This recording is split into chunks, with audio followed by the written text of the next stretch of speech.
अब जो इस मार्ग पर, अध्यात्म मार्ग पर, आनंद मार्ग पर चलना चाहते हैं तो उनको एक इंद्रिय के संयम के लिए पांचों इंद्रियों पर संयम करना होगा, ज्ञान इंद्रियों पर। एक बात सुधारने के लिए ब्रह्मचर्य का रक्षा तभी वो उपासक कर सकता है जब सर्वतोभावेन ब्रह्मचर्य होगा।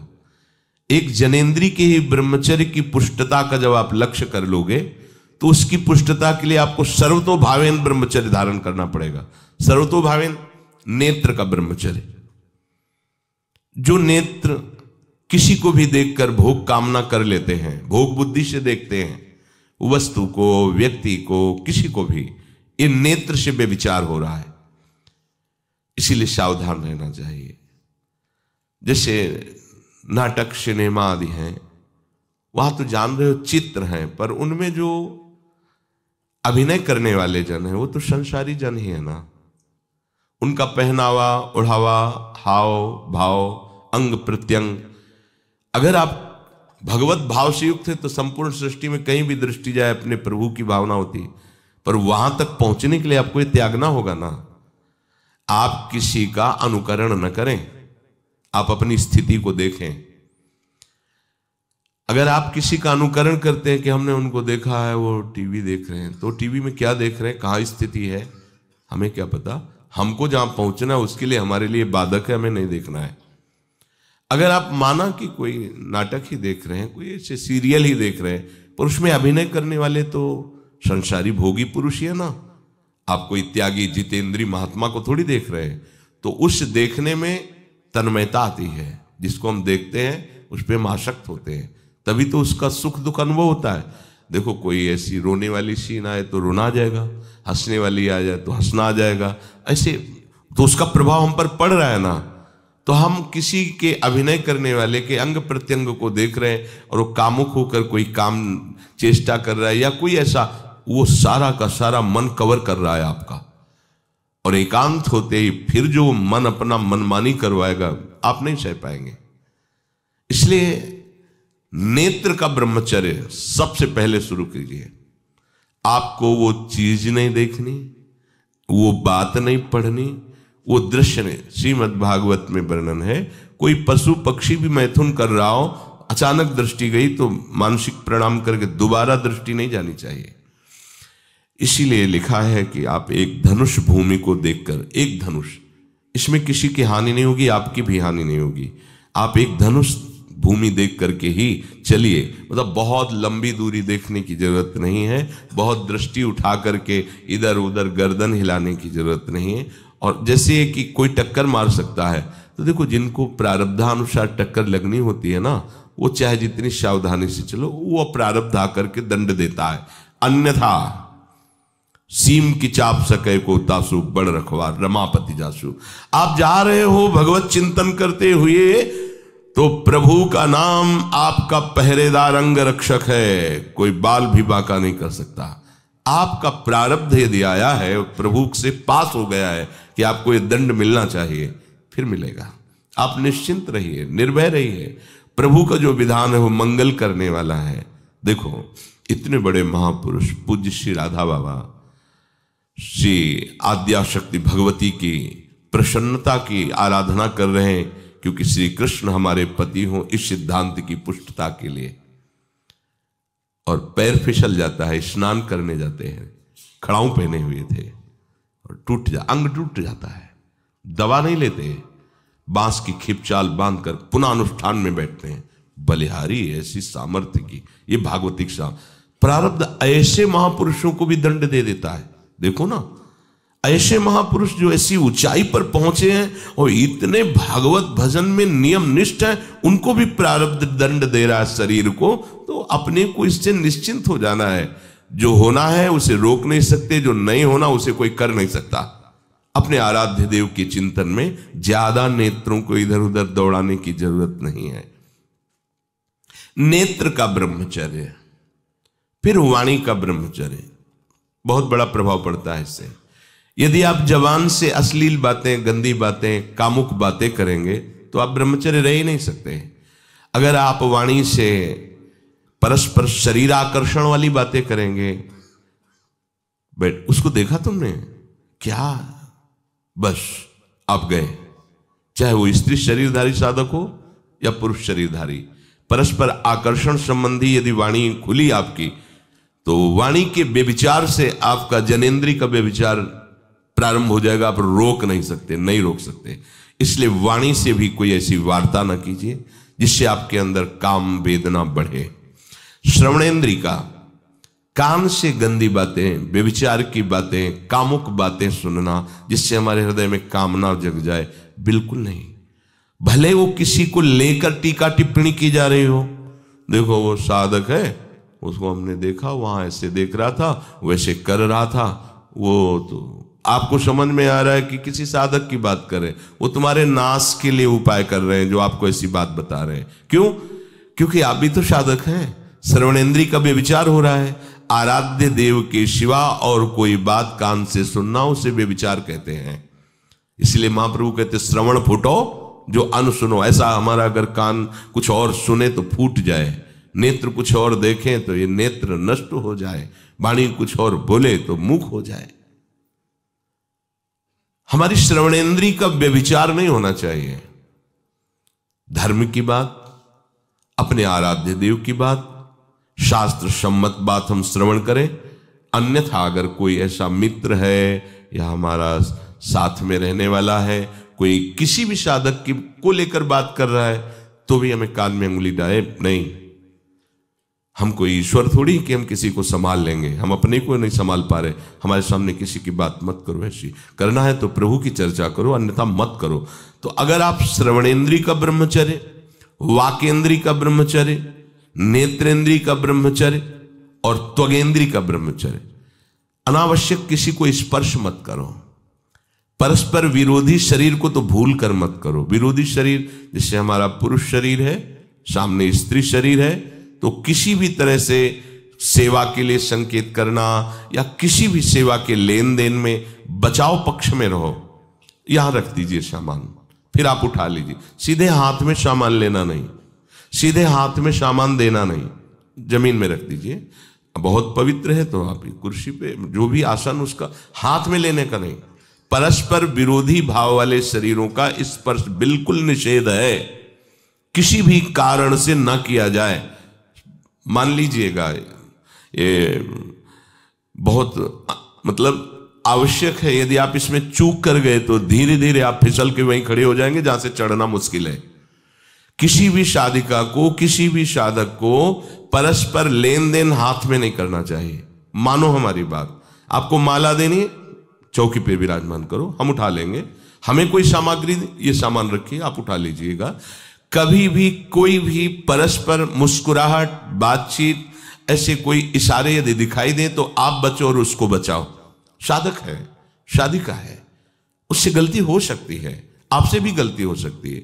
आप सत्संग सुनते हैं, आपको लगा कि इसकी मुस्कुराहट, इसकी कुछ चेष्टा ऐसी दिखाई दे रही है जो हमारे अंदर कामुकता पैदा कर सकती है, उसको भी बचाओ और स्वयं बचो, तो भगवान आप पर प्रसन्न हो जाएंगे। वो देख रहे हैं अंदर की बात। साधक को बहुत सावधान रहने की आवश्यकता। ये इसको खिलवाड़ मत समझो, इसीलिए कह रहे हैं ये अध्यात्म है, ये परमार्थ है। आपको लगेगा नहीं कि क्या हुआ, मैं कहां भ्रष्ट हुआ, ऐसी जगह खड़े हो जाओगे कि जान भी नहीं पाओगे कि मैं कहां चढ़ रहा था, दोबारा उत्साह भी नहीं आ पाएगा।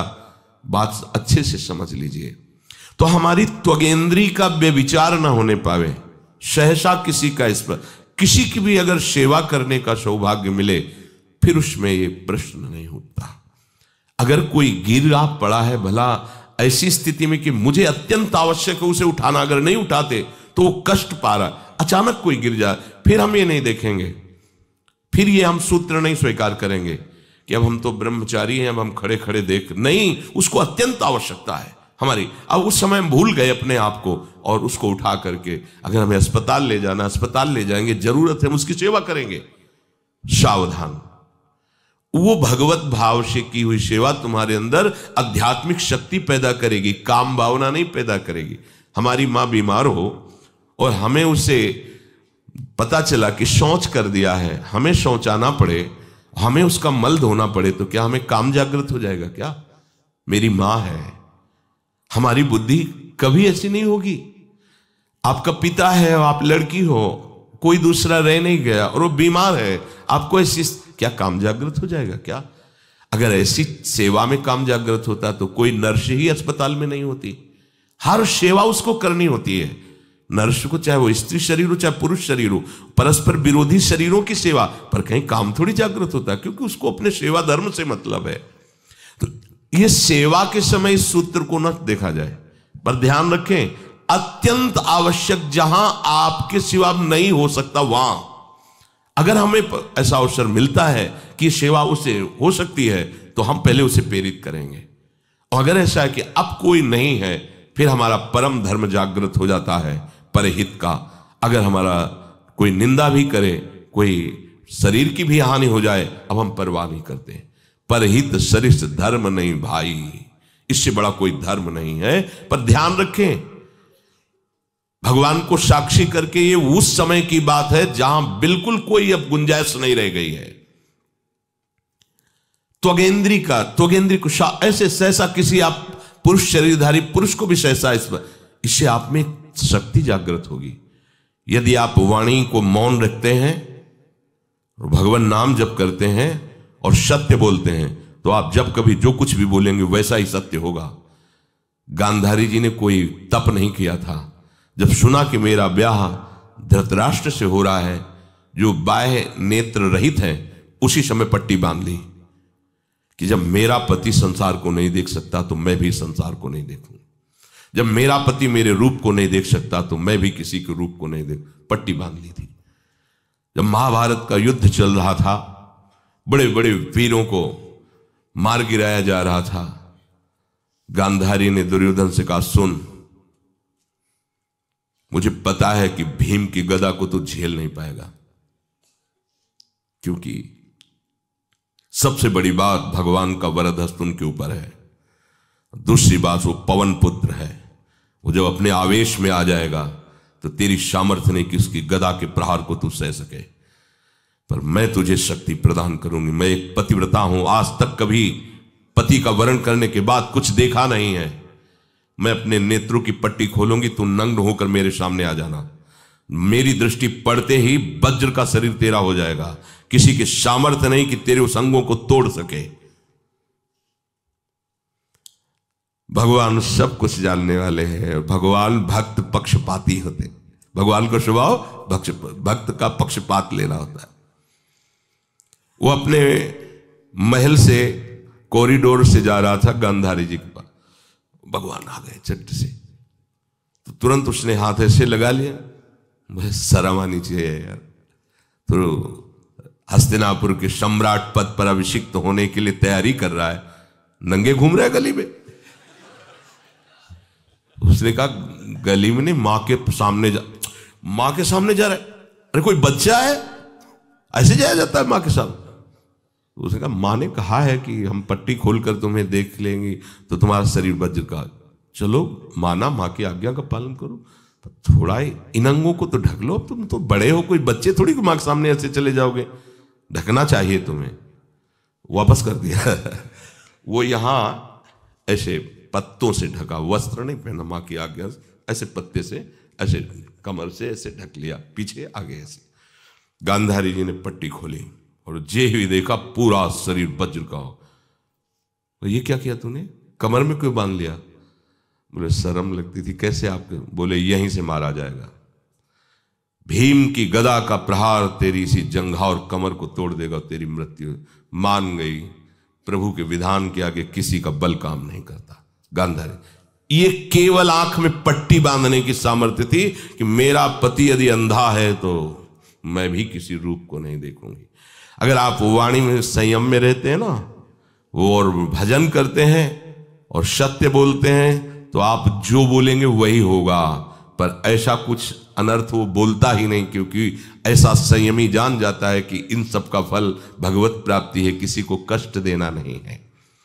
एक एक इंद्री का जब आप ब्रह्मचर्य संयम करोगे तब आपका वीर संयम होगा। ध्यान रखना, आप नेत्रेंद्री से गंदे चित्र देखें, श्रवणेंद्री से गंदी बातें सुने, वाणी से गंदी बातें बोलें, रसेंद्री से गंदा भोजन करें और सोचे ब्रह्मचर्य रह जाएंगे, तो बिल्कुल नहीं, कदापि नहीं। ब्रह्मचर्य कोई खिलवाड़ नहीं है। जो ये तो हुआ इंद्रियों का, फिर आता है अंतःकरण का ब्रह्मचर्य। हमारा मन काम की तरफ तभी जाता है जब उसको निज सुख नहीं मिलता। ध्यान रखना, सृष्टि में जितने भी दुर्गुण दुराचार होते हैं उनमें दो प्रधान होते हैं, एक काम भोग और एक धन, और सब छोटी मोटी बातें हैं। प्रायः जितने भी हिंसा होंगी, जितनी भी भयानक घटनाएं होंगी, भयानक युद्ध होगा, उन दो में अंतर्गत ही होगा, दो के अंतर्गत ही होगा। या उसका कहीं ना कहीं काम से संबंध, स्त्री संबंध से या धन संबंध से है। चाहे जो भी घटना हो उसको देख लेना, प्रधानता दो में ही होगा, कंचन और कामिनी। कीर्ति में कीर्तिवान तो कोई कोई बिरले ही होते हैं, तो वो तो बहुत आगे की बातें हैं। पर प्रायः जितने भी युद्ध हैं, जितनी भी हिंसा है, जितना भी भयानक कुकृत्य है, इन दो में ही होता है। उपासक को ये बात समझनी चाहिए, मन को समझाना चाहिए, सच्ची मानी। मतलब वाणी में शब्द नहीं होता इन बातों को बताने का, यदि कहीं मन को समझाना चाहिए। देखो, अपने लोग उपासक हैं, हम जहां जहां आसक्त हो रहे हैं उसमें हमारे मन का केवल भ्रम है। शरीर के द्वारों में कहीं सुख है, घृणित द्वारों में कहीं सुख है। अगर सुख होता तो इनके भोगने के बाद हृदय कह देता कि अब कछुनाथ न चाहिए मोरे, शांत हो जाता। फिर ऐसा क्यों होता है कि उसको एक जगह तृप्ति नहीं होती? क्योंकि वहां सुख है नहीं।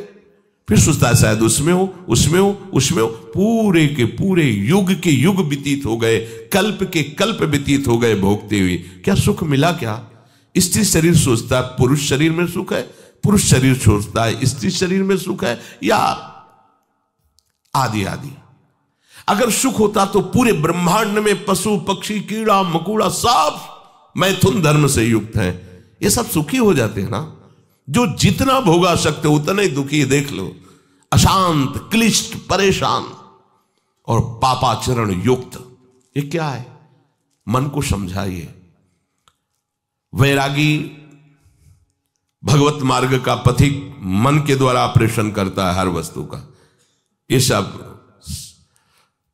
इसको ऐसा ना समझे कि बड़ी गुप्त बातें हैं। गुप्त बातें हैं प्रिया प्रीतम के दिव्य चिदानंद में रहस्य की। ये गुप्त बातें नहीं, इनको समझो खोल करके।